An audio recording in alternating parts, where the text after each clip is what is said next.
So it continues to be the rainy season here in Oklahoma. I'm in a leaking car right now. I'm sure that the holes that are in this roof don't help out at all. But that's not what I'm gonna be fixing here. I'm gonna mess with this shifter because it's getting a little hard to keep out of reverse. So I'm gonna pull this boot off and see if I can't do some tweaking on this thing real quick. So this here is an aftermarket shifter that I bought from Racer Walsh for that car.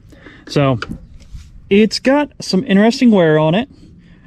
This little kick out here is the stop that keeps you from being able to just, casually go into reverse. You're supposed to have to push down, push down on this to be able to get this little section past a spot inside the case of the transmission, so that way you can actuate reverse. Well, it's wore down enough, you can kind of see right there that there's that little half moon gone out of it.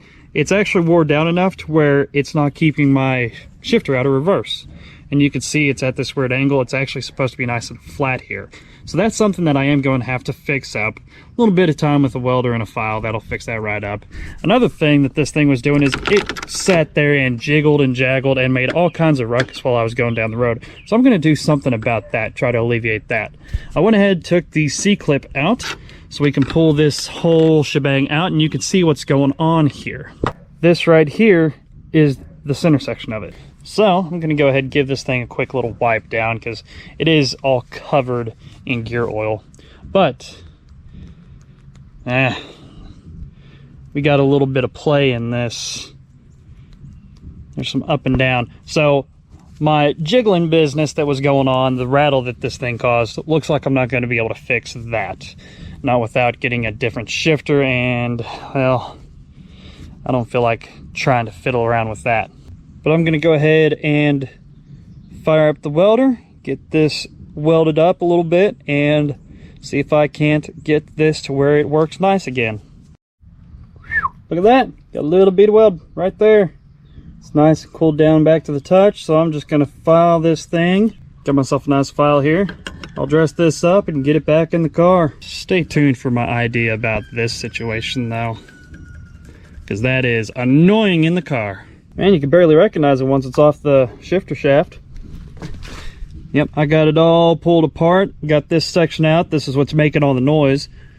Since I can do this right here, what I'm going to do is actually just fill this thing full of grease between, the bearing surfaces there, and see if that'll quiet down the racket that this little contraption makes.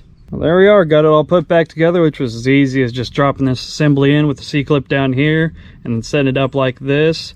There's a collar here, a spring, a collar here, and then I just slid it down by pushing down on this here C-clip, which you can plainly see here.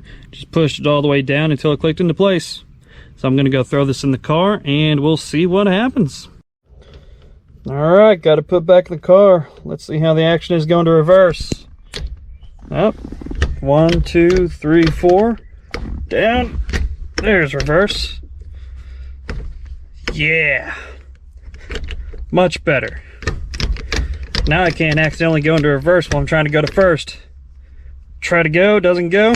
Down, over, forward, bam. Awesome. So nice little short video, I know, but an accomplishment nonetheless. Trust me, there's a lot more work that needs to go into this car back here.